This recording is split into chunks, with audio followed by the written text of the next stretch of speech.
June 27th, 2023. Please stand to say the Pledge of Allegiance. I pledge allegiance to the flag of the United States of America and to the republic for which it stands, one nation, under God, indivisible, with liberty and justice for all.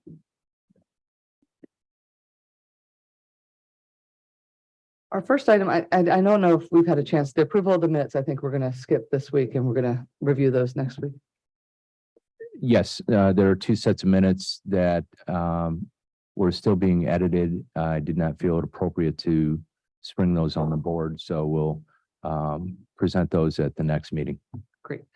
And then as for the consideration of the agenda, I recommend we amend the agenda to put any item actions at the end conditional, never mind. Okay. Scratch that. Any, Mr. Allen, would you please review the agenda? The only correction adjustment I'd like to make, there's a cut and paste error.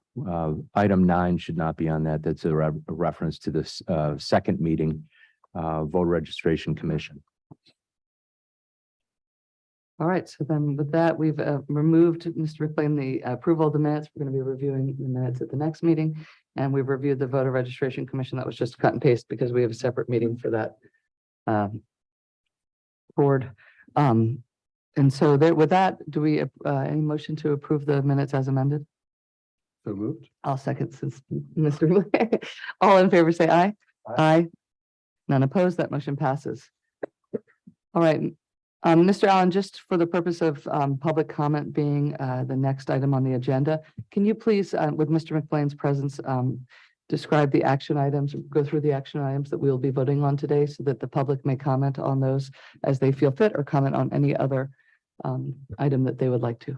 Certainly, under Director of Elections, I'll be reporting on the preparations for the upcoming election, including the activities of the warehouse, voter registration, the wharf, and the Bureau and Media, as well as discussing the guidelines, which aren't really an action item. It was just a reporting back, circling back on an item that the board resolved last week, as far as guidelines for any kind of precinct realignments or consolidations. The solicitor report will include, I believe, a recommendation either to join or not join the Dragon Eddy action against two individuals who have filed litigation against the county and or the Board of Elections. Campaign finance, we have Ms. Jackson will be reporting on several waiver requests, including two. This is the first time that I'm aware of this happening. It may have happened in the past years ago, but that are from both a candidate and a candidate's PAC. Is that correct, Ms. Jackson? A voter registration commission, as we mentioned, is not actually an item for this agenda. That's the following meeting, and then the next meeting date and adjournment. With that, just for those who may be unfamiliar, our public comment, if you come to stand, please say your name and your address. And then you have 3 minutes to speak. There's a timer that's to make sure that we can get through the meeting. Is there anybody who would like to make public comment this morning? Please.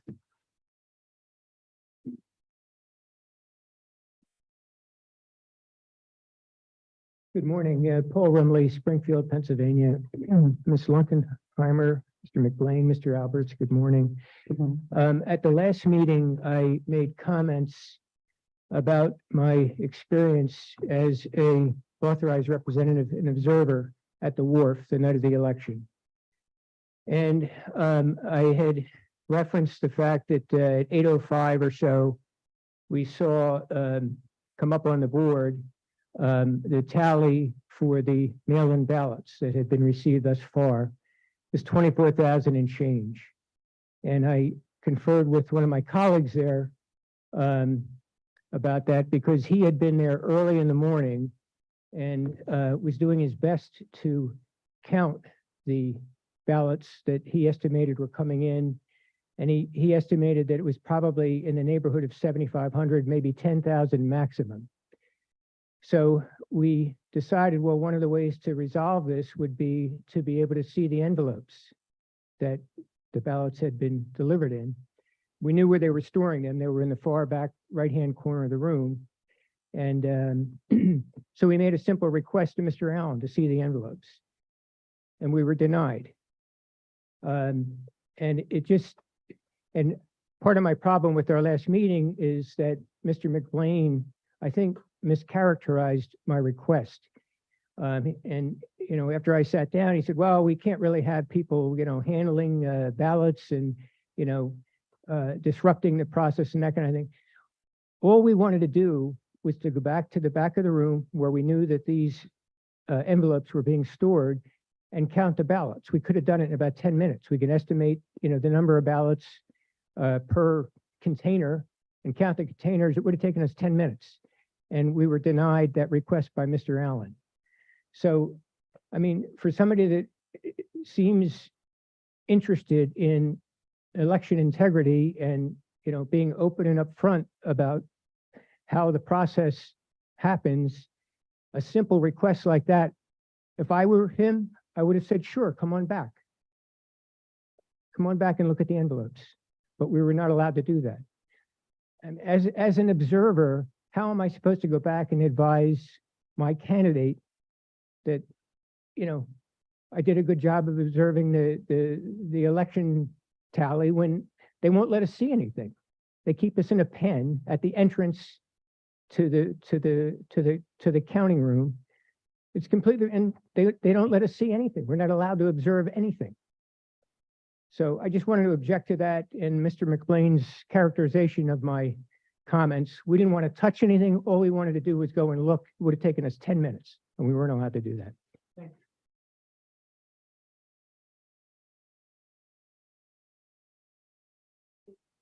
Coker, 836 Concord Road, Lynn Mills.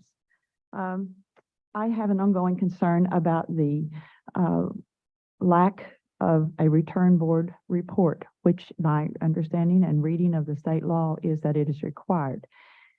And Mr. Allen has stated that this is only required if there's a question.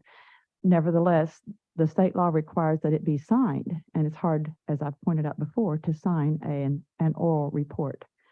But independent of that, there is the concern over the massively increased number of mail-in ballots, and there is absolutely no oversight of those ballots, such as there is through the return board of the precinct votes.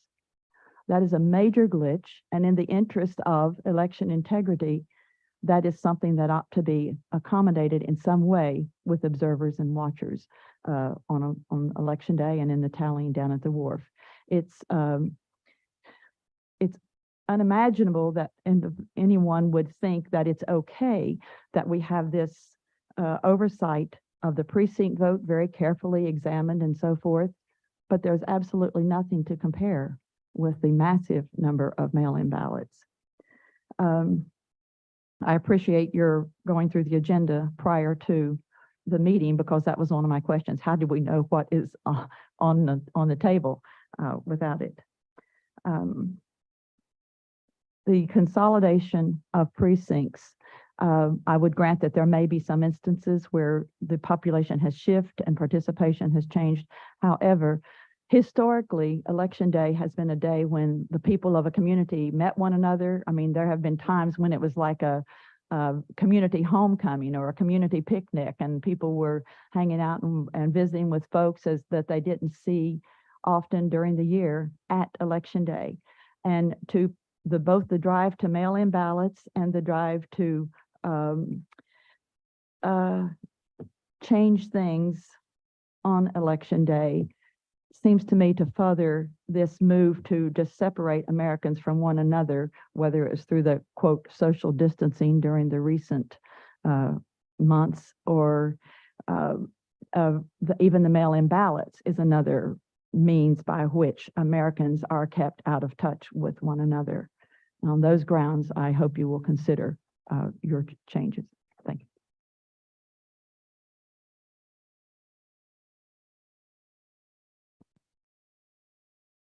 Good morning, Board of Elections and officials. Joy Schwartz from Drexel Hill. Today, I see on the agenda that we have consolidation of precincts, and I've commented on this matter before. I understand that some of the precincts are very, very small, and it does make sense to consolidate some of them, but I just caution against over-consolidation and making the precincts too large. The small precincts really empower the people and empower the process of our vote. And so I caution against that and just ask that you use restraint in the consolidation of the precincts. Thank you. Thank you. Any other public comment? All right, thank you. Then, Mr. Director, we may have your report now. Thank you. Madam Chair, members of the board, there are continuing activities year-round. Elections are kind of a unique business model where you have a small core of individuals, whether in small counties, it may be 4 or 5 individuals, or in medium-sized counties, it may be 35 individuals like we have, or in supersized jurisdictions, it may be 100 staff that then have to balloon out to more than 2,000 workers in our case on election day. So we've contracted back, but there are various tasks that we need to perform right now, whether it's information technology, follow up on payroll. At the warehouse, for example, there are various maintenance tasks. They're doing equipment assessments, and by equipment assessments, I mean such as the ballot boxes, and are the hinges on the ballot boxes still functional? Which ones do we need to replace and or discard and log in terms of inventory, power cords, the booths, all kinds of things to make sure that they're all in good working order for our voters come November. There's also preventive maintenance work that's being done.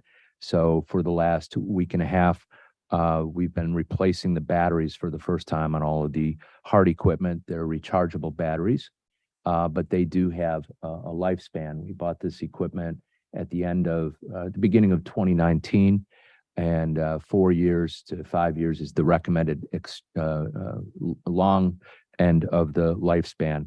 And that's something that you do not want to roll the dice with.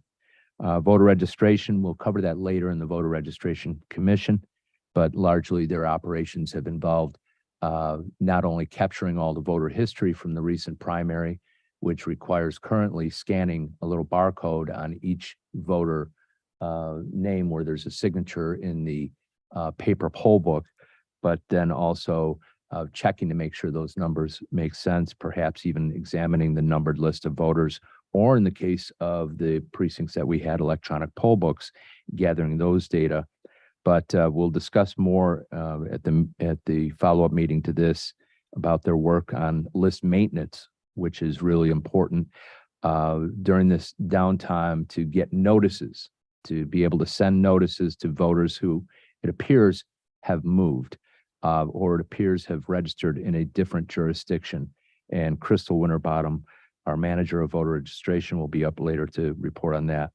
At the Wharf, we're going through all of the applications now for the fall election to be able to vote absentee or to vote by mail, as well as all kinds of record,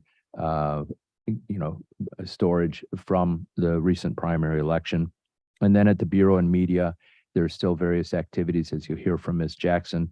We just finished a campaign finance cycle, and there are campaign finance waivers, and there are also with Ms. Lairdson, our poll worker coordinator, various tasks related to poll worker coordination for the fall, determining which openings we need to fill, which persons served in the spring, but we won't be able to serve in the fall, possible court appointments to make these permanent so that we're not doing curbside or election day appointments on the fly, things to keep things in good order again for our voters for this fall.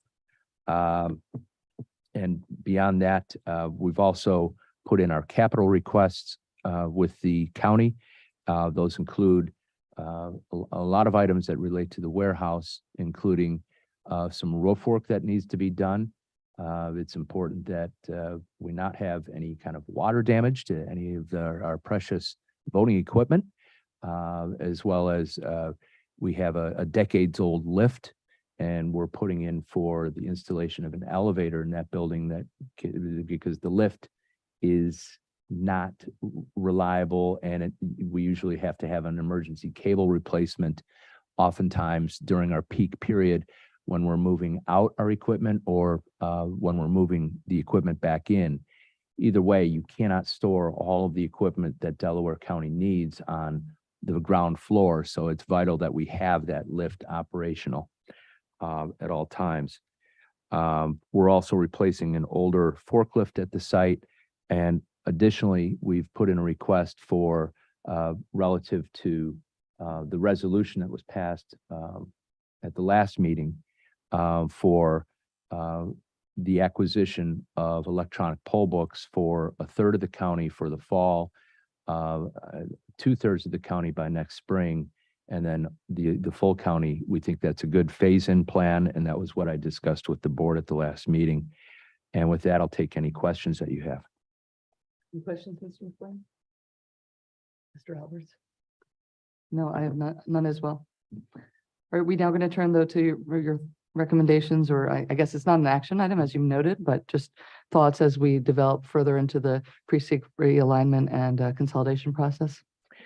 Yeah, to recap, the combination, I went into detail at the last meeting about where we stand relative to other election jurisdictions, large and small.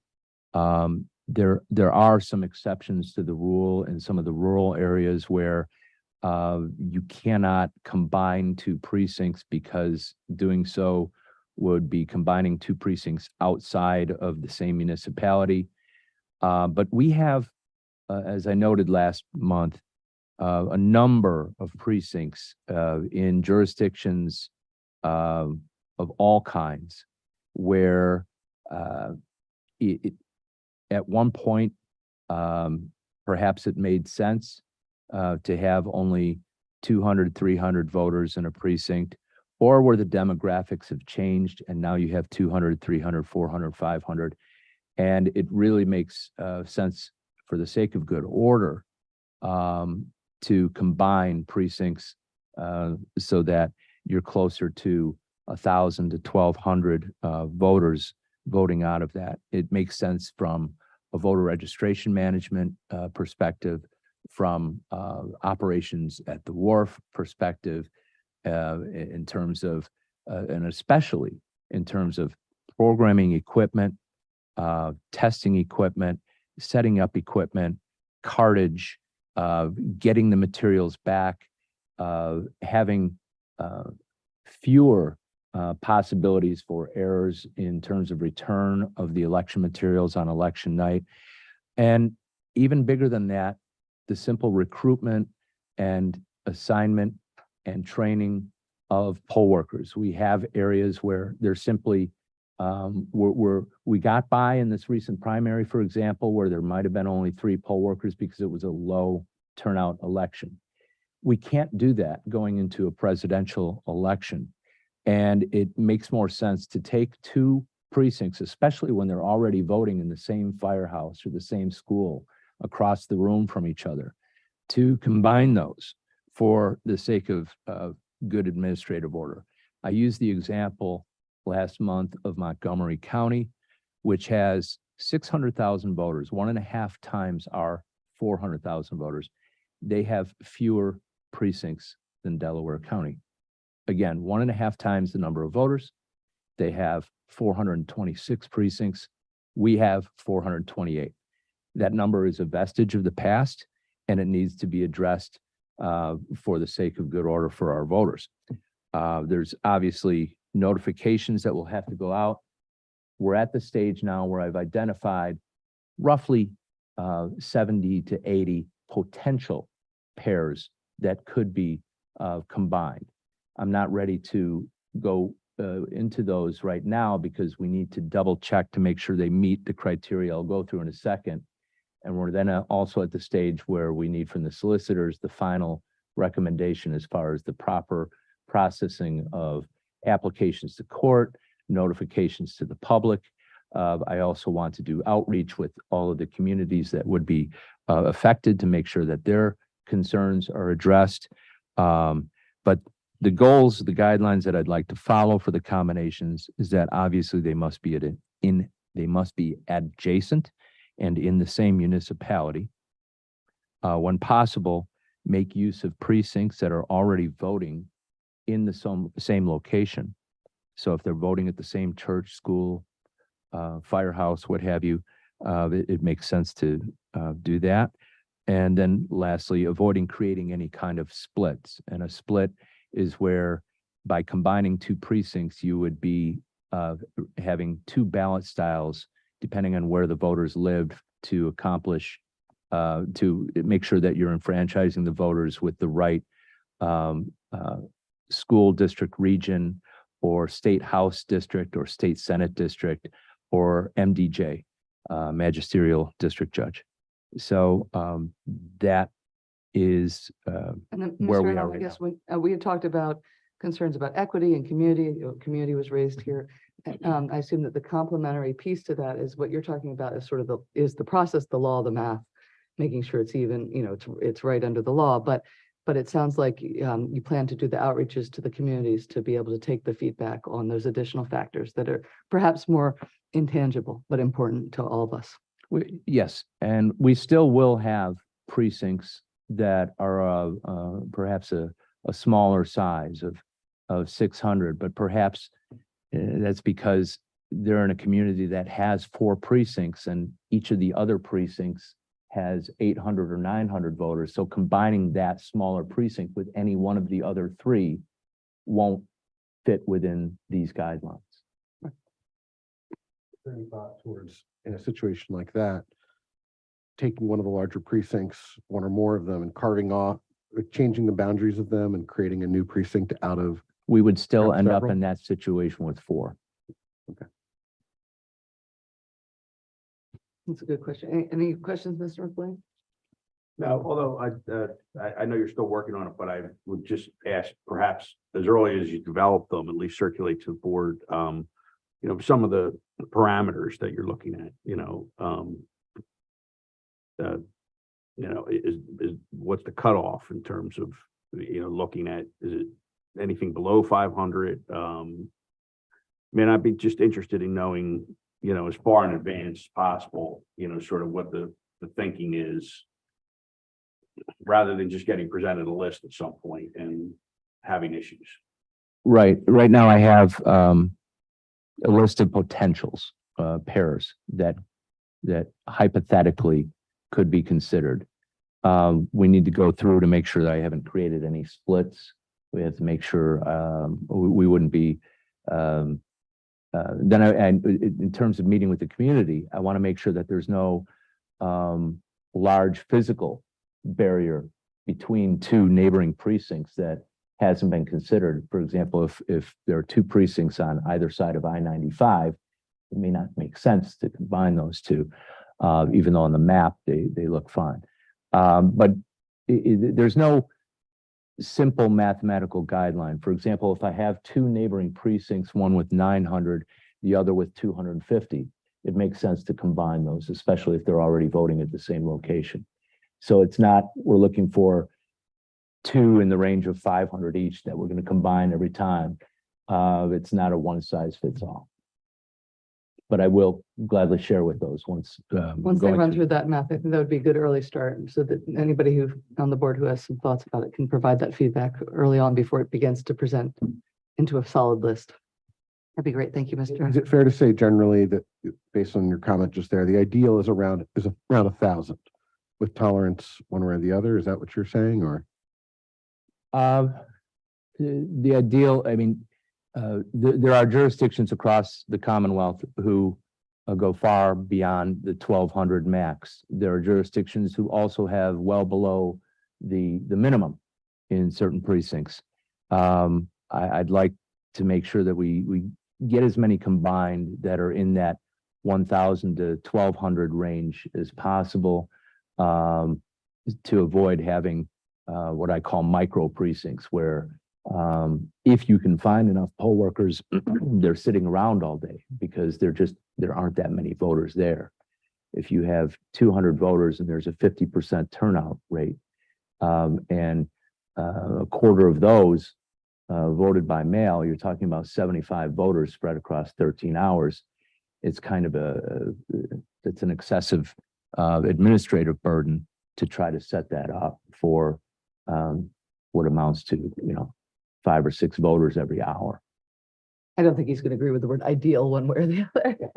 That was, No, it's that just was, helpful, because I know we've had these conversations, just have that range. what's the ideal? But it is, People have it does some seem to be the target idea, range, right. like it's the acceptable. Maybe some combinations, for example, that only result in a combination of 600, but because of the nature of that community, it may be impossible to combine, those two with another.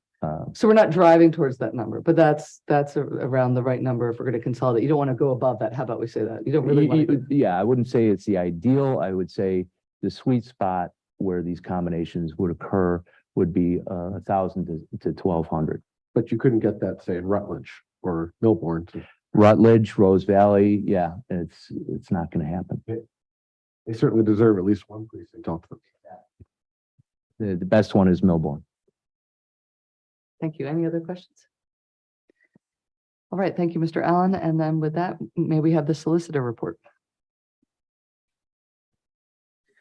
Good morning, members of the board. Good morning. We, as we discussed previously, we recommend that the board join the county's pending Dragon Eddy action. I'm happy to discuss any questions that the board has on that issue. Right, we don't want to go into the sort of legal advice that's been given on that.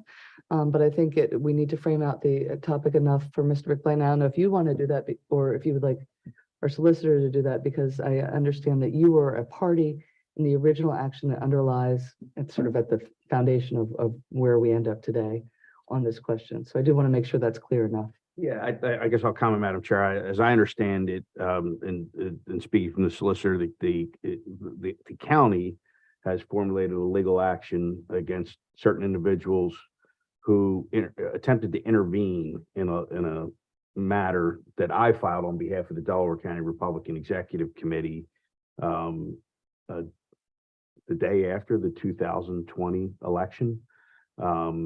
And the matters that are an issue as part of the Dragon Eddy action were not matters that the party participated in or that I participated in as counsel. But when this came up, I just felt that my connection to it was close enough that I wanted to abstain from any discussion of it or consideration of it, because it was an action that I began and I guess potentially could be a witness in. So I have not participated in the discussions, and I will abstain today because of my participation previously in the direct action that's being discussed. All right, and with that, we still have a quorum with me and Mr. Albert. So, Mr. Solicitor, I just want to make sure that we frame the motion correctly. And I believe that the motion, tell me if I'm wrong on this, the motion would be to either endorse or to join or to participate in, to the extent that the county requests us to do so, their Dragon Eddy action that they are bringing. Is that? That's correct. Okay. Is everybody, not Mr. McLean, but are you comfortable, Mr. Alberts? Do you want to refine that in any way? So moved. Okay, I second that. All those in favor say aye. Aye. Aye. None opposed, that motion passes. I'll abstain for the record. Sorry for the, thank you. All right, I hope that is clear, and we'll make sure that that's clear in the minutes. I do think that's important. As lawyers, you and I, Mr. Alberts likes to point out every now and then that he's not a lawyer, but that is important for our integrity, so I appreciate that. All right, and with that, Ms. Jackson and the campaign finance waiver requests.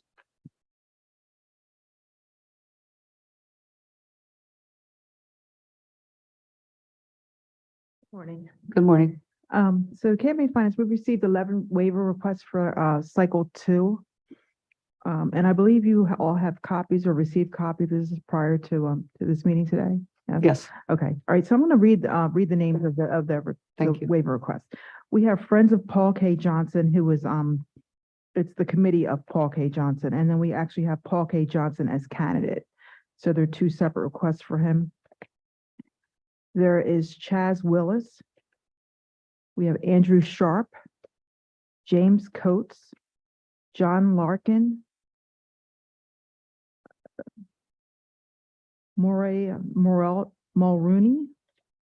Jim Riley, Anna Marie Jones, Edward Kelly, and Stephen B. Morris. And these are candidates that are running for office. They're basically saying they didn't know their filing requirements, although I do mail packets out in March, letting them know that they do need to file cycle reports because they did not sign their waiver on their petition forms. And they're all first offenses, and I would recommend that they could be waived if they could. And so just the little, Mr. Allen had made note of an unusual occurrence where there was a candidate and a political action committee. Could you just provide a little bit more detail on that one? It's Yes, so we have Paul K. Johnson, who he's stating that he just made a mistake completing his statements. And he's saying that his PAC was supposed to file reports, but I don't think he was aware that he has to personally file his candidate reports. And then his PAC is saying that due to a combination of circumstances, they had difficulty getting some employer information, which I don't know what that has to do with filing records, but bank information from citizens. okay. So nothing like that connection is just a notable fact, but in the end, these are all first-time offenders who now Yes. certainly would be on notice from you Yes. for they the second are. time Yes, that. yes, they've gotten several notices from me. Okay, Mr. Alberts, do you have a question? Have they all taken steps to correct the, Yes, they've all filed the reports. The reports came in late and they're all aware of the next cycle, which was cycle 3. Cycle 3, the deadline was June 15th. So our next filing cycle will be a cycle 5 for them. But yes, I've made them all aware. so hopefully we won't see any of those at our next meeting. Yeah, I think most of the problem comes when they sign the petition forms, when they fill out the petition forms, they're not reading the bottom portion where it explains to them the following requirements. So I try to reiterate that to them, that they need to file the reports. Okay. Thank you. Well, it's consistent with our practice that they come forward, they admit what happened, and they begin to correct that action so that it doesn't happen again. Yeah. The first time filing, we tend to move to waive if there's absent any, Mhm. unusual circumstances that might make us reconsider that. Mr. McBlain, do you have any questions? I just want to perhaps clarify but because I have found over the years that this idea of candidates themselves filing rather than a political committee or a party committee is sometimes one of the more confusing ones, even though, again, if you read the directions, it should be straight enough forward. But these are individuals that, for whatever reason, when they file their nomination petitions, Mhm. there's a section of the nomination petition where you can sort of opt out. Correct. Filing for a candidate, as long as you say you're going to raise less than Less than or spend less than $250. $250 as the Yes. candidate themselves. Yes, Okay. yes. And so these are all individuals that, for whatever reason, Mhm. didn't fill that section out in their Correct. nomination petitions that were filed. And so we're expecting that they will Then file reports, file a yes. report on behalf of themselves. And then also, if a candidate does ends up spending more than $250, then they would also be required to Yes. themselves out of their own pocket. Correct, that is correct. Those are the situations where candidates need to To file reports, yes. Mhm, that is correct. Is there anything in your experience, as you noted, it's noted in the paperwork, but that we could do to help try to avoid? I mean, 11 seems like a lot in one, but maybe it's not. It's a smaller election. Well, or I local think, people. a lot of the candidates have other people filing for them. They form PACs and they just assume that, well, my PAC will file on my behalf. And I think that's where the confusion comes in. So, it is in the instructions, and I try to make them, when we hand them the petition packet, I tell them, make sure you read the instructions before you fill this out. So, I mean, I don't know what else we can do to. I also To noticed make that them aware. in several cases, the candidates shared the same treasurer, and that treasurer had a health crisis. And I Yes. know there's several Yes. letters from that particular individual, so Yeah, Uh, yeah, it's some And unfortunately, we've seen that in other life-threatening cases. health Right. crisis. So I mean, that's Right. unavoidable, but when you have one treasurer doing that many candidates at once, it's gonna Yeah, cause a yeah. spike in numbers, I imagine. that is true. However, I was telling the treasurer that it's ultimately the candidate's responsibility to get the candidate reports in, not the PAC. I mean, I don't want to So- add an administrative burden. I just wonder if whether, for the first filing, whether we should do an additional reminder, as a candidate, that you have this responsibility. I have mailed 3 mailings. Okay, So- then. I sympathize with Ms. Jackson. I mean, Yeah. Yeah. previously, when I was a party chair and I would type out instructions for our candidates, when filling out their nomination petitions, and invariably I'd get them back and they wouldn't follow the. You put this in bold and large Yeah, for right, font. right, and- right. And I think it Yeah. happens everywhere. I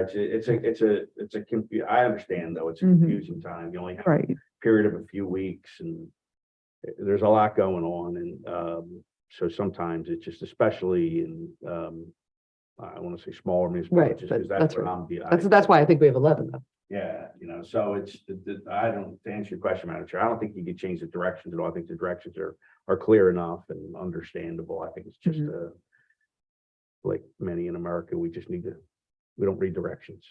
Whether it's putting together a vacuum cleaner at home or a Mhm. IKEA thing or filing our paperwork, we just don't read directions, so. Yeah. All right, well, thank you. Thank you, Ms. Um, Jackson. So, okay, Mr. Allen. As an FYI, Ms. Jackson has been working closely with the only vendor and the vendor who is also working with the Commonwealth of Pennsylvania on electronic filing to make this simpler, to make this potentially way more transparent so that we would be able to post filings, but also as a component of that, we're hopeful that the forms will be automated so that a treasurer perhaps can do this, from home pretty easily and do so online as opposed to mailing it in or delivering it in person to our offices. So we are moving toward that, and it is a very affordable solution and one that we look forward to implementing in the coming months. That's great. Yeah. Well, with that, do we have a motion to accept the recommendation of Ms. Jackson and waive the fines that have been that could be imposed in this first round? So moved. Second. All those in favor say aye. Aye. None opposed. That motion passes. Thank you. Thank you. All right. And Mr. Allen, the next meeting is tentatively set for July 25th. Yes, Madam Chair. And then traditionally, we do not meet in the month of August. Do you think that an additional meeting will be necessary? Depending on the direction of the precinct consolidations, I would want to try to avoid that or consult closely with all the board members to make sure that there can be attendance if we do have to have a meeting in August. But That's fair. I mean, that's an important project. We're all committed to that project. So if that's needed, then, but for now, we have the July meeting set.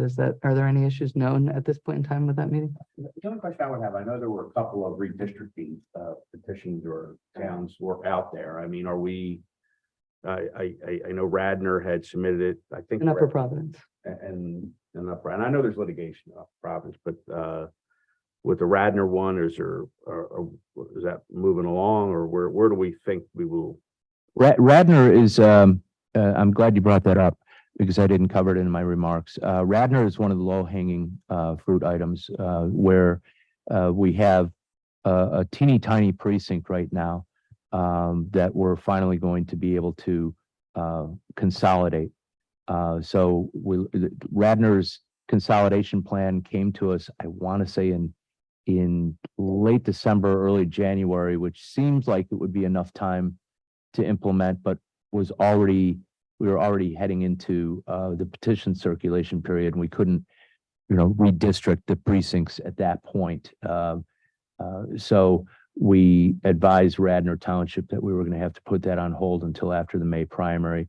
But yeah, we plan on pouncing on that one as quickly as possible because there's an opportunity there too to have one polling place for all the students from Villanova for once and for all. But this means, Mr. Allen, essentially the map that was put on the screen in the presentation is not the one that we would be recommending as part of this project. The one that had the micro precinct of 200. The one that had the teeny micro precinct is not the one we would want that to be absorbed in the neighboring ward.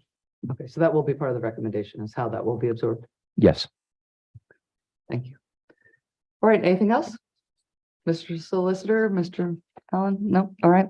Then with that, this meeting is adjourned, and I now call to order the Delaware County Voter Registration Commission meeting for June 27th, 2023.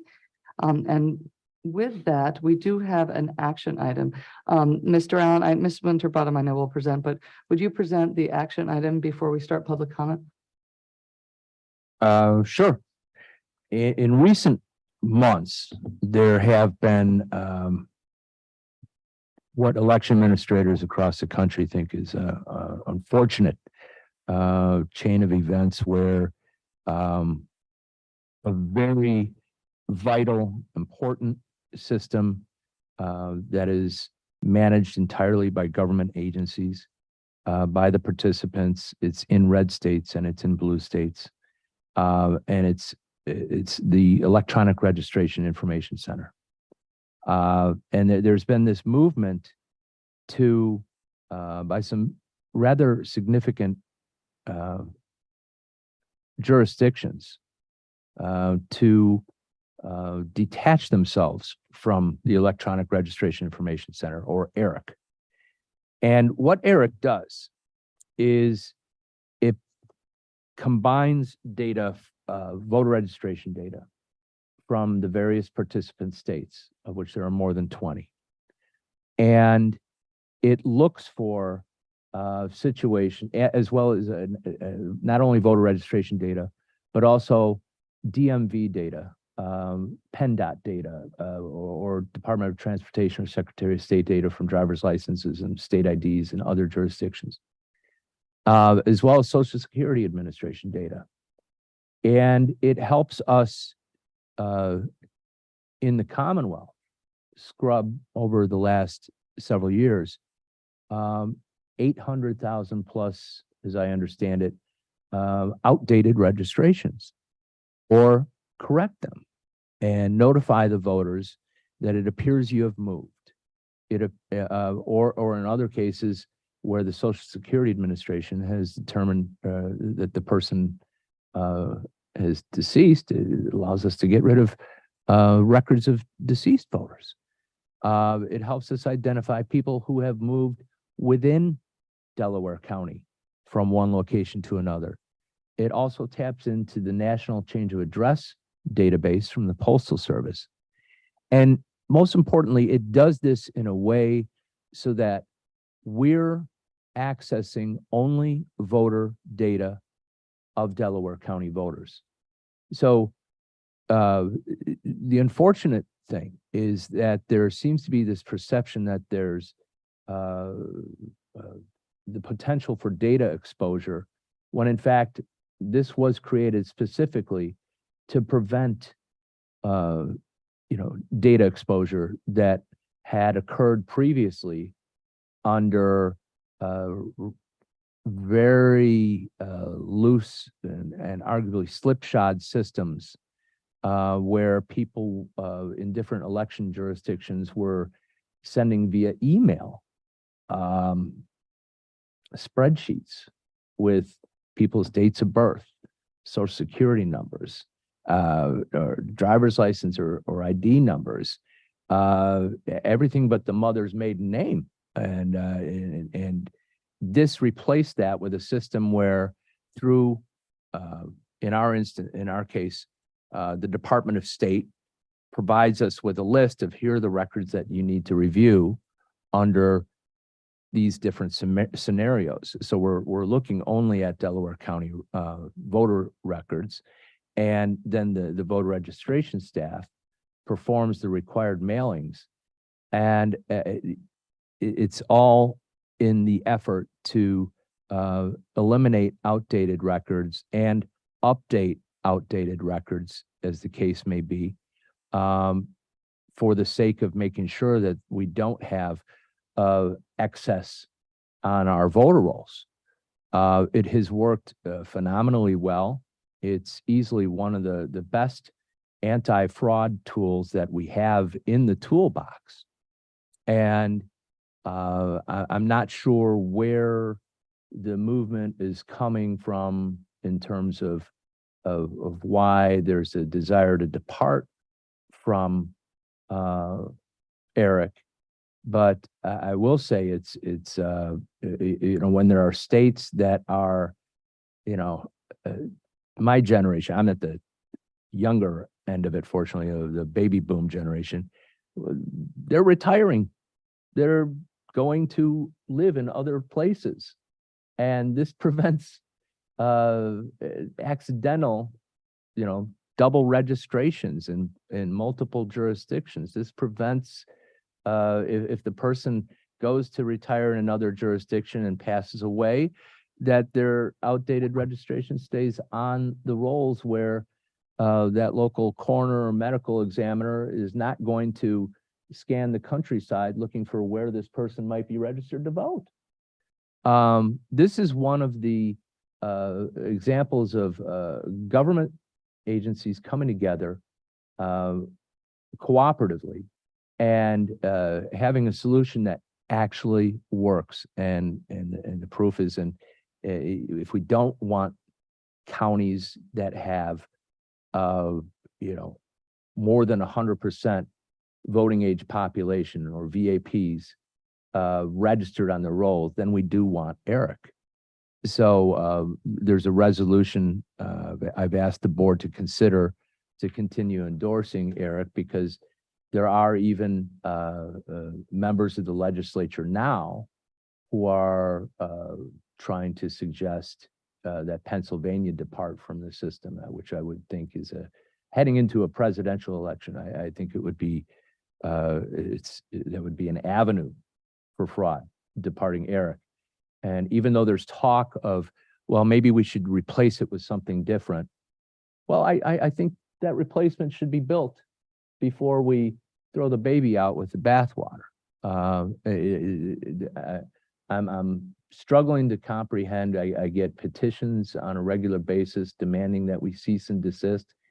And I think this is something that needs to be discussed because it's something that works extraordinarily well, something that gives the voters notice before we make any changes, and something that ultimately leads in the updating of thousands of records in Delaware County every single year.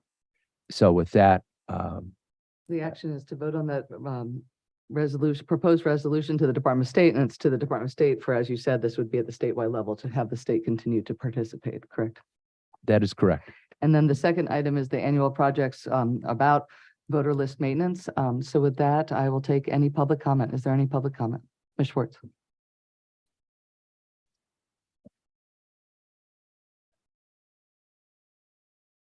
Joyce Schwartz, Drexel Hill.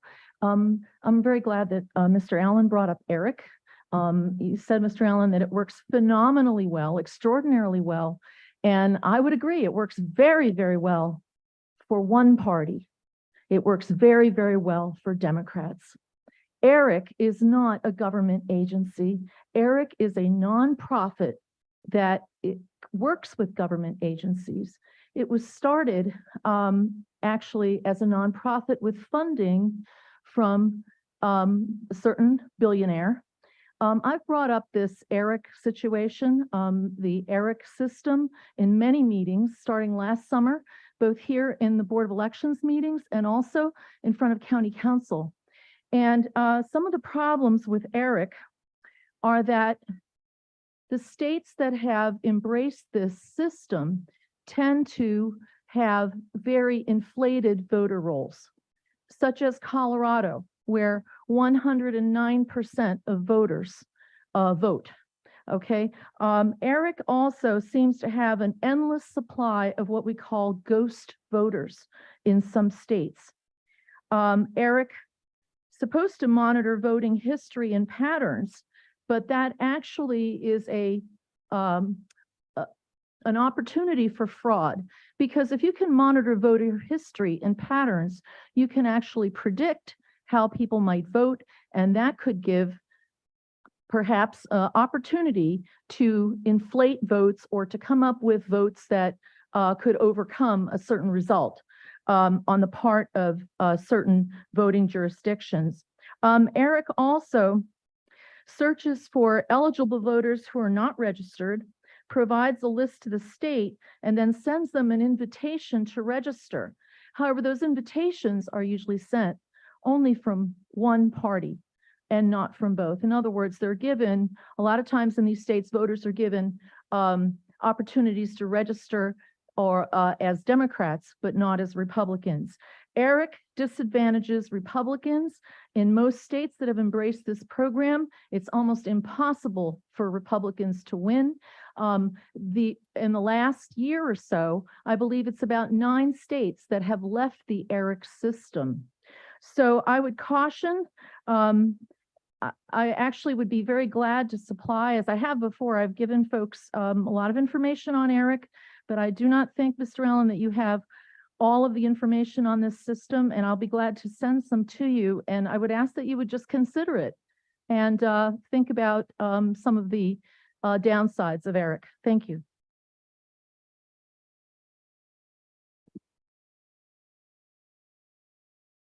Karis Coker, 836 Concord Road, Glen Mills. I don't consider myself to be part of any movement. I live in Delaware County. I've always had an interest in the government and the operations of government at a local level, particularly. But I am concerned for transparency and fairness in our elections. The ERIC system may have offered its services to remedy the kind of things that Mr. Allen described. And I want to stipulate also that I have the utmost confidence in the integrity and the competence of Crystal Winterbottom in the voter registration office, but she has no input. She merely responds to what is going on with the SURE system and with the ERIC system. That's out of her jurisdiction. But ERIC system has failed in its claim, and it's assuming the responsibility of keeping the voter rolls. There are places where the voter rolls have been thousands over the number of available voters within jurisdictions. And in multiple places across the country, it's been documented that huge numbers of old voter records have been kept in reserve and interjected into the voting system, into the ERIC system right before elections, and then removed right after. This is what Joy referred to as these ghost voters. And all it takes is one bad actor, but I personally believe there are multiple bad actors who are involved in this overriding of these systems to the disadvantage of the people of this county, of this Commonwealth, and of this country. I urge you not to endorse the further use of the ERIC system. Is there any other public comment?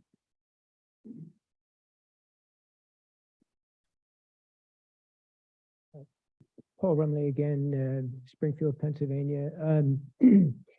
I don't have expertise in this particular issue, but I do read the stories in the media about problems with ERIC, and it's across the country.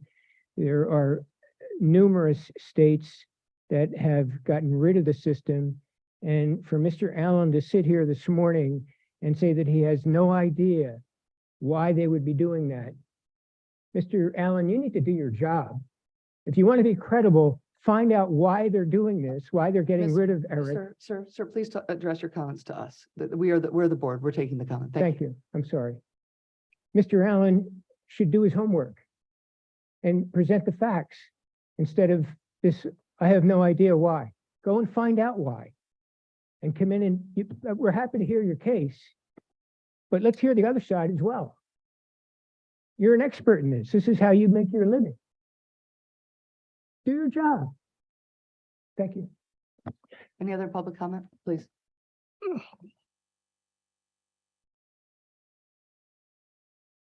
Hi, Baron Gemmer, 335 South Wayne Avenue, Wayne, Radnor Township. Good morning. My comment / question kind of cuts across both meetings.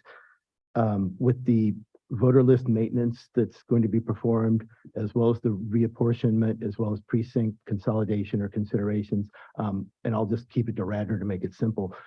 Do we have an idea of when voter lists would be available for candidates at a precinct level, which is still to be determined, or even at the realigned ward level that changed since the primary? I'll have Ms. Winterbaum when she comes. Were you able to hear the question? He's a little I could hear it, but Oh, I'm sorry. could you say was I too the far? question again, so Yeah. that when she makes her report, she can consider how to Sorry if I was too respond to far. that? No, that's Um, okay. I did ask everybody to talk to us. Yeah. But I Uh, don't know if they can hear in the back there. What's my- the question? Say it My again. question was between the voter list maintenance, which will clean up the voter rolls, as well as the ward realignments from reapportionment, and I know Radnor had changes, and I'll speak just specifically to Radnor, as well as the fact that we haven't determined the precincts yet. I know Radnor submitted suggestions. We talked about the one for Villanova, which may change. So I'm just trying to get an idea from when the cleaned up and realigned precinct/ward voter list would be available for candidates or parties to have. So, Thank you. thank you. Any other public comment? All right, Ms. Winterbottom.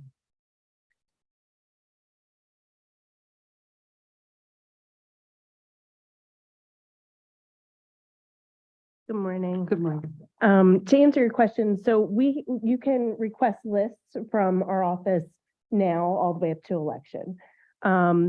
It will take us some time if we do consolidation of precincts. So when that's completed, those lists will also be ready. And given the magnitude of the project and the 70 precincts, I assume that they will not all suddenly be ready or not ready. There will be, It will take some time. it'll take the time, but it'll be as the precincts decisions made, and Mr. Allen, there are processes, right? There may be objections from the community that slow down one precinct versus another. Correct. So with the passage of a precinct change, then you will be, or the non-passage, you will then be able to finalize the voter list for those precincts. That's correct. So I think that unfortunately there may be some need to watch precincts that you're more interested in, or just wait till closer to the end to do all precincts, right? But to get the cleaned up voter Yes, list. and same with when the ERIC and those voters that are identified, when those are updated, what we call, so the 90 days before election, we close it out. It will then inactivate those voters. So every day throughout the year, these lists change, whether someone changed their address or updated their name or their party or new registrations. Every day the lists change minute to minute. But the closer you get to an election is the most up-to-date information, right around that 15-day last day to register, which no changes will be made after that. So that's usually when the most up-to-date list, no matter whether it's consolidation Right. Because or at some point, Mr. Allen noted that we didn't make the change when there wasn't enough time to really enact it effectively for the voter prior to the primary. yes. Right. Okay. So every summer we run this ERIC program, and it identifies voters that went to the post office, through the DMV, changed their address and maybe didn't tell voter registration. One of the most common calls that we get are, well, I moved and I told the post office, why didn't you change my address? Why am I not in my new precinct? Or to a new county, or I moved to another state years ago. So that these letters help identify those voters so we can update our rolls.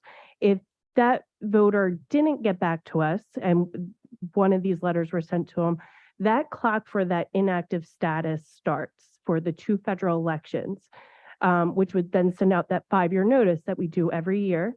And then if they don't respond to that, then they are part of the voter removal program that we run every January and then identify. So that process, it just keeps going in a circle. So it's not that you get a notice from Eric and suddenly everybody's gone off the list that Eric's. Yeah, no, not at all. There's diligence around it. Yes, yes. And Ms. Winterbottom, it's been raised, I just, do you, in your experience, and you've been here a long time doing this, is there any partisan favored activity related to this? So we don't see any parties unless it's a voter registration application. So no, we just see a voter's name, an address where they're registered, and address that they might register to. So I gave everybody a sample of 6 different letters that are part of this ERIC program. There's also the duplicate. So it has the address, but it also means that we might have them registered in another county in Pennsylvania, or within Delaware County, which what we call in our shore system in voter registration, we can merge them. Or they say they live in the other county. Maybe their birthday was off by a day, and that's why they're showing in Pennsylvania twice. That happens, especially older forms. Delaware County and another county in PA, or two registrations Delaware County, we can merge them together, and that will update Pennsylvania rolls altogether. We see a lot of moved out of state. We get a lot of letters back attached with these saying they moved, 3 years ago, and their names also changed. This helps us cancel that voter right away. They say that they registered in another state and they're canceled. If they move to another county, we can actually transfer their records from here to the new county. That new county then registers them, sends them a card from there, tells them where to go to vote in that county. We also can change their name, but when it comes to political party, there's no party set on there, nothing. It's not a partisan activity. And in it sounds like what you're saying, but I don't want to put words in your mouth. Mr. Allen has certainly recommended that we endorse Eric. I have my own views, by the way, strongly in favor of that endorsement. But in your experience, because you're the one doing the work associated with Eric, what is your thoughts on that issue? I think it's the only way to help update our records. If we didn't have these, we don't know, especially this is one of the most common calls that we get throughout the entire year. Why didn't you know I updated when I went to the DMV and changed my address? Or I registered in this state. Why weren't you notified? The other states won't notify us.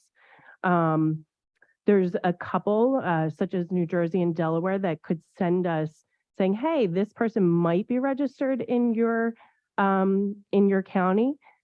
Please cancel, they're registered now. If we don't have a signature, we can't cancel. We have to send, hey, you might have another registration in another state. Is this you? If that state sends us the voter signature, then we can cancel that registration here. So it kind of just helps that clock, because if we don't hear from a voter, they're on the rolls until they're inactive for those 2 federal elections, which takes longer. Right. If I may, Yeah. Madam Chair, to Crystal's point, on a common voter registration form, the national recognized form put on under the National Voter Registration Act in 1993, there's a blank previous or address of previous registration. And all too many times, voters who, in the example you gave, moved to New Jersey or Delaware, will skip over that line entirely and not record anything. So there's no way for the jurisdiction in New Jersey or Delaware to, pick up the phone and call Delaware County. They have no idea where the person, for all they know, this person is registering for the very first time. The last thing, and then I want to make sure, one, I've given you a chance to complete your report, but two, if the board members have any questions while we're talking about this topic. I mean, I have done some research on this, and I did recently review a bipartisan panel. And the best that I could hear on the other side is Eric isn't perfect, right? So the question is whether you let perfect be the enemy of good. And I think Eric does become less perfect when other states withdraw, because those are less states that you're getting information from through that system. But in your view, there's been expression of concerns that Eric is somehow acting negatively towards the voter, carrying out the goals that we all have of clean voter rolls, voter enfranchisement when appropriate, all of those things. Do you have any feedback on that? Any concerns that, other than it's less than perfect, which I assume you would agree, it's not perfect? Yeah, I mean, I don't remember before these letters, because I've been here long. I feel like I've been doing them every year. The number of letters have grown. There have been times where maybe it was like 5,000, 6,000. This year, last couple of years, I guess it's been around the same number. I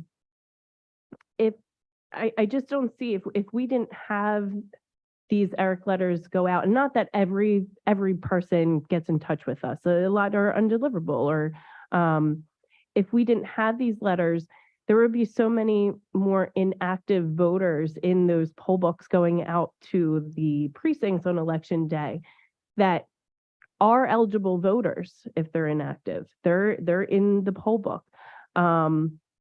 This helps us remove a voter or get them to the correct precinct of where they're residing to vote. So I don't see any on my side in voter registration. I think it just helps us and the voter. Mr. McLean, do you have any questions for Ms. Winterbottom? I guess for this particular resolution, was there something occurring this month that is necessary? I mean, we're not renewing ERIC or something like that that requires this resolution. Yeah, no, I don't know anything. So every year, it's every summer that we are mandated to run these ERIC lists. So it was June 13th, we started our ERIC process, identifying the voters, printing out these letters, mailing these letters to these voters. So this is just done every year, and it's always in the summer. So we're doing this process and I'm doing a little bit of catch up, Madam Chair, because I understood you were away. but I mean, there's not a deadline or the Department of State's not requiring something, some kind of opt in or opt out at this point. But the activity of the national discussion, including the Pennsylvania discussion, is now because I imagine it's because of that start to using the ERIC letters. Is that, Mr. Allen? I mean, certainly it's been very topical in our legal community about whether or not states should stay in ERIC or not. And Madam Chair, I'll confess a little bit of my ignorance about it. I've known something about it. I know we've used it. I know there's been some questions raised and like I said, my apologies, but I was out of the country last week and returned last night.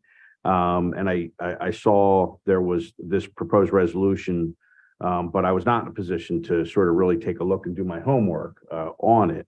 I think it's an important issue to identify voters who and quote, clean up our voter rolls, especially some of the double vote. I think Delaware County, like most of Pennsylvania, is in a little bit unique position. I always remember one particular time when I was in Mr. Centrale's position, when I was the board solicitor here, and we had a young lady who was living in New York City and filed a last minute emergency petition to be allowed to vote absentee from her parents' home, where she stated that she was her long-term home in Delaware County.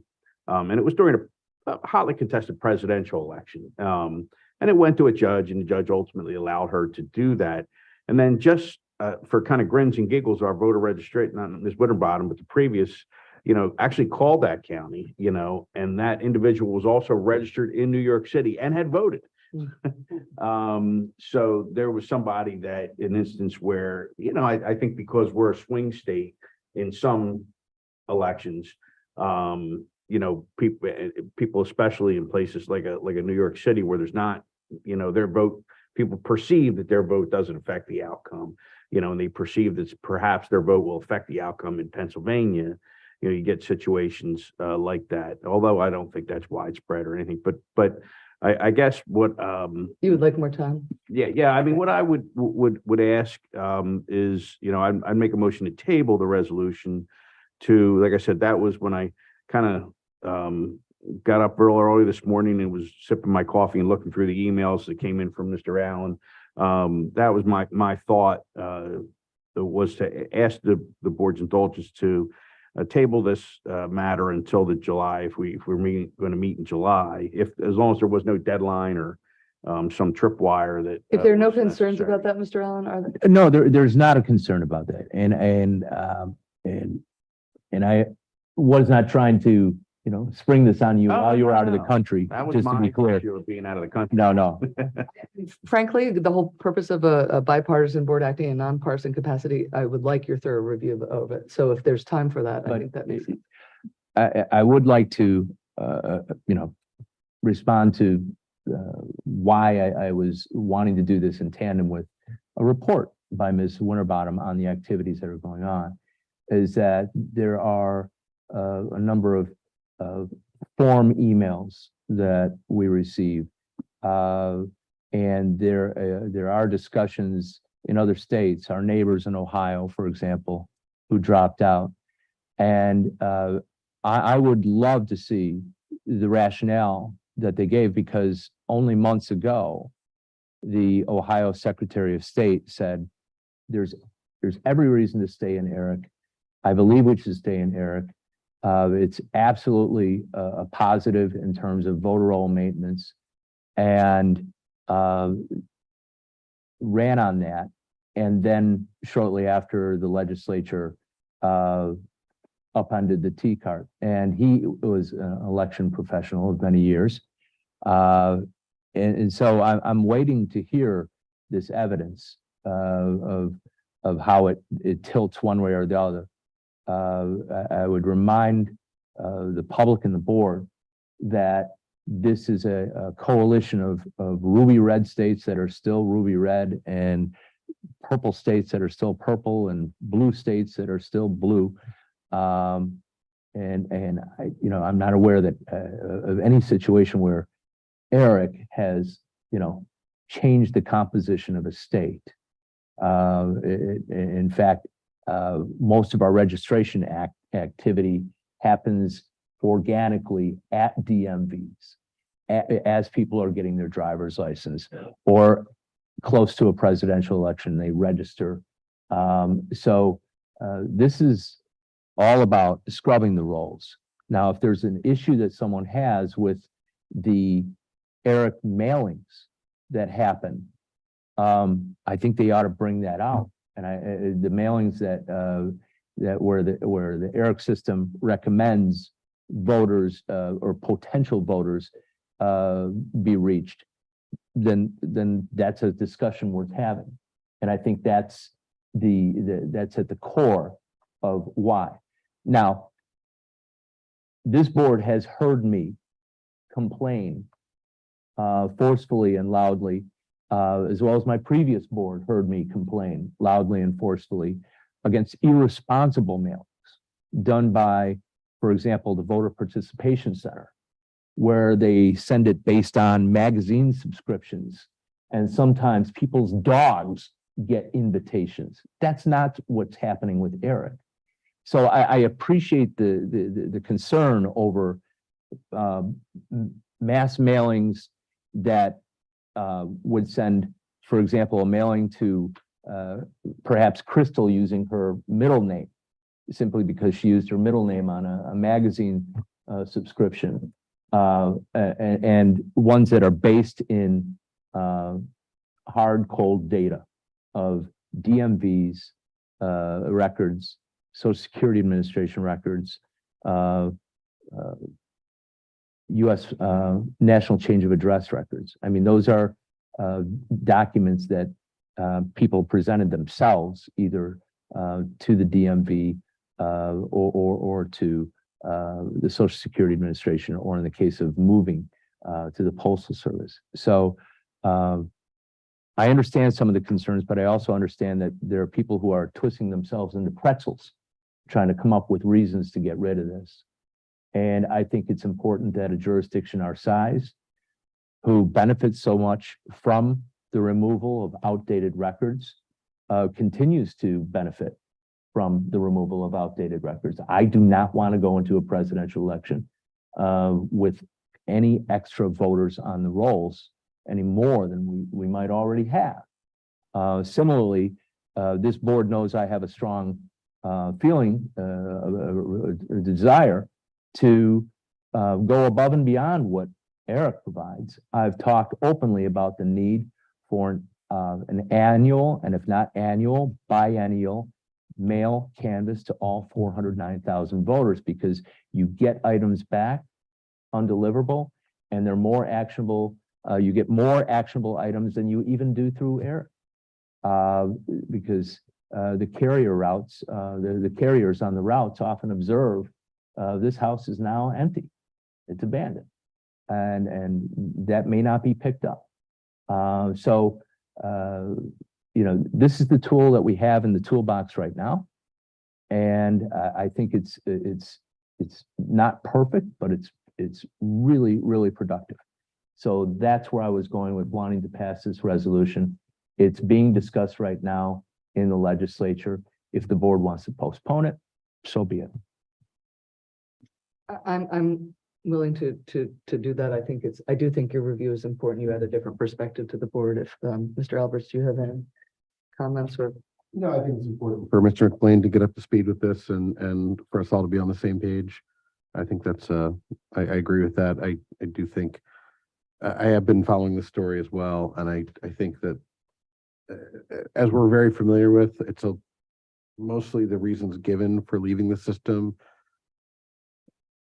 are allegations presented without evidence of fraud, raising the nebulous specter of privacy concerns without offering any details for what those might be, and invoking the names of, quote, a certain billionaire in the in most conspiratorial of lights. So I haven't heard a lot of good arguments for leaving the ERIC system, or I've not really heard any substantive arguments. Mostly allegations without evidence. So I do agree with this this resolution, and I am confident in the wisdom of the legislature to not take drastic actions before we have time to come to consensus as a board. So is there a motion to move this action item to the July 25th meeting of the Voter Registration Commission, which will be at the same date as at least tentatively at the same date as the next Board of Elections meeting? I'd move to table this action item until the July meeting. I'll second that. All those in favor say aye. Aye. Aye. Unopposed, that motion passes. Now, Ms. Winterbottom, I don't know that you finished your report, so if you've So I just have some numbers on those, Eric, that we identified. So the ERIC process started on the June 13th. That's where it identifies so many of these voters that may have moved or have another registration. All those letters are then mailed by that Friday, the Friday after June 13th. It has identified 10,479 voters. So as to today or yesterday, we have been keeping track of how many have come back. So they kind of just started coming in last week. So as of yesterday, 1,824 of those letters have come back to our office. Now, of those 1,824, 1,590 were undeliverable. Those are then barcoded in the SURE system. And on that voter record of those undeliverables, that inactivates those voters. So that clock then starts for those two federal elections before we take them on with the voter removal program in that year, unless they get back to us, but they will be inactivated. Madam Chair, can I ask a Sure, question? it's an interesting those- data point. 1,590 folks that it came back as undeliverable. Yes. And we inactivated. Yes, They stay on the voter roll. yes. But for instance, this fall's election, Mhm. if they were to show up to vote, they would have to fill out an affidavit. Affirmation, yes, Affirmation, yes. that they still are registered at such and such an address. And please give us your new address, or is it still the same? Yes, they would have to fill out that at the polls, correct? Inactive voters, correct me if I'm wrong, they have to show ID at that time. Is that correct? No, not if there's, no, because unless they're a new voter What in if that they say I precinct. live at a different address, just so that the public, They can use that affirmation on election day at the polls, and then when that comes back, that will update their registration.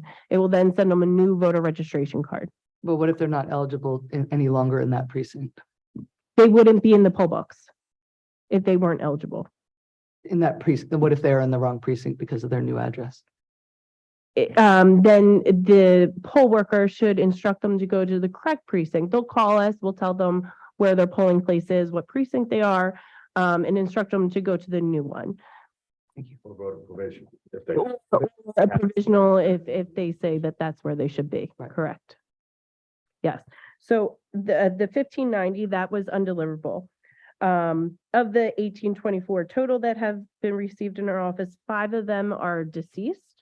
So we were able to cancel those voters as deceased. 101 have moved out of state. So those automatically are canceled. 12 voters have told us that they have moved to another county. We have transferred those 12 voters to the new county. 116 of those letters that have been returned so far have moved to another address within Delaware County. And we have been able to move them to the new address or precinct and send them new voter registration cards from Delaware County. I mean, that's a high hit list for people who needed action because of those Eric letters. So Yes, and they just started coming back. Right, but I So, yeah, it's- so it's- a it's lot will helping. be undeliverable. Some of these letters, such as our out-of-state AVNs, will also then create another address verification if they were undeliverable. This will be done when we close it out before that 90 days before election, which I think is like August 8th or 9th. The week before that, we will close that out, which will then send any of those undeliverable voters another letter that we will send out before that 90-day mark, just to get another chance. Thank you. Any other questions? All right, anything else, Ms. Winterbottom? No, that's all I have All today. right, well, thank you very much for your report today. And then with that, we are adjourned.